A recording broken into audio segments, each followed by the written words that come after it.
Hey, seventh grade.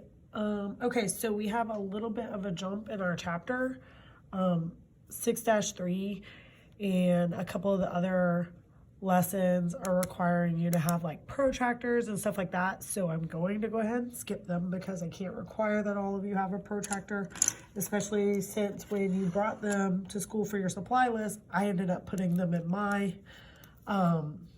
classroom stash, and I didn't think to have you take one with you as we were grabbing our books and stuff.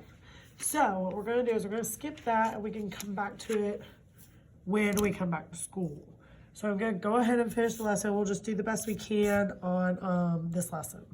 So, or this chapter, I mean.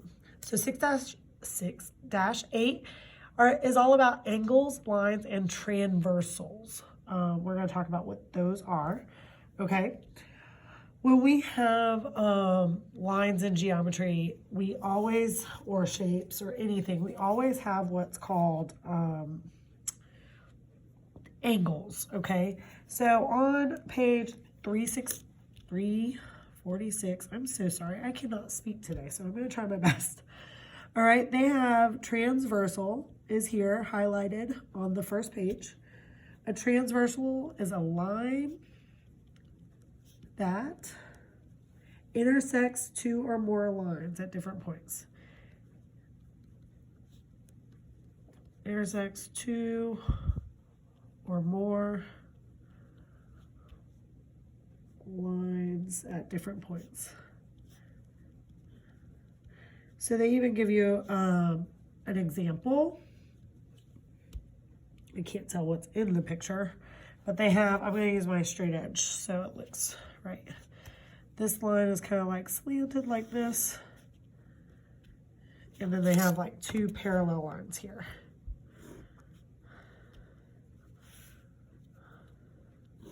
Pretend these are perfectly parallel, okay? All right, so because this line is cutting these two lines at two different points, this line right here is the transversal. It's the one that's cutting across. Okay, in the same example, they have this being line R, this being line S, and this being line T. Okay, they have different angles. It's very hard to see actually. They have 1, 2, 3, 4. They're talking about these interior angles right here. So that they have 5, 6, 7, and 8. All right, these two lines right here are parallel, they're saying. All right, line R and line S are parallel to each other. All right, let me see. Corresponding angles is the next vocab term. All right, and it's talking about the same angle on the other side. I'm going to color code my notes so you can see. So corresponding angles, I'm going to show you in orange. Okay, so like angle 8 is over here. The exact same angle on the other side is going to be angle 4. See, it's on the same position as that one on the other side. So these are called corresponding angles. Same goes for 6. 6 would be corresponding with 2. See, it's in the same spot as that one over there. Okay, so it's safe to say that angle 8 is going to be the same as, it's going to be equal to angle 4. This is how we abbreviate angle. Does everybody remember that? Okay. So since they're corresponding, they're going to be the same measurement. So for instance, if this one is, let me see, it looks like it's smaller than 90. So maybe if this one's 80 degrees, then what does that one have to be? It's the exact same angle on the other side. So this one's going to be 80 degrees. Okay. So, and we said angle 6 was equal to angle 2 because they are corresponding angles. Does everybody understand how that works? Remember when we were talking about similar figures, if we had two triangles that were different sizes, we had corresponding sides. They were the same side on the other triangle. Okay, so corresponding means it's the same. All right. We have different types of angles that they talk about in this lesson. So the first one is alternative interior angles. Alternative is different, okay? Like if you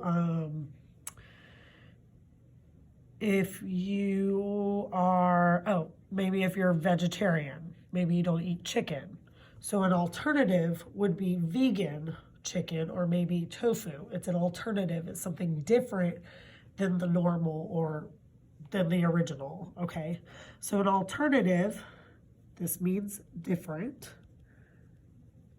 And then interior means what?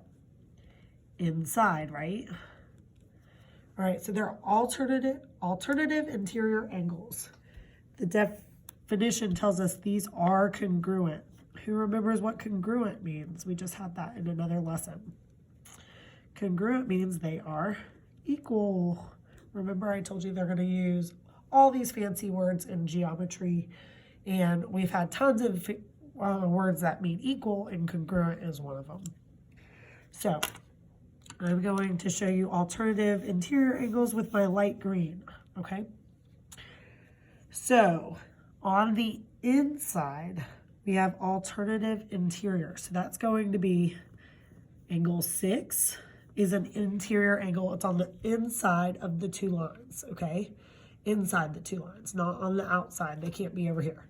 They have to be inside the two lines. But they're alternative. So instead of the other one being on the top, okay, the alternative would be on the bottom. So this one. So we've already assumed that angle 4 is 80 degrees because angle 8 was. And what kind of angles are those? Corresponding angles. They're the same angle on both sides. But we also just were told that alternative interior angles are also congruent. So if these are alternative interior, they're congruent, which means equal, then what do you think angle 6 is? Good. It should be 80 degrees also. Very good. All right, so we can assume that angle 4 is equal to angle 6 because they are alternative interior angles. Can you find another pair of alternative interior angles? Good. 7 and 1 are alternative interior angles. Are there any more? No, because there's no more interior angles left, okay? Good. We're gonna move on. We have same side interior angles.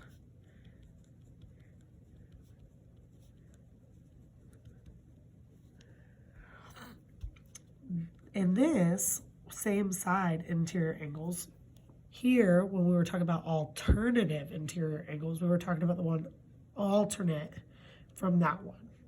This time we're going to talk about being on the same side, okay? They still need to be interior. So they've told us that these are supplementary.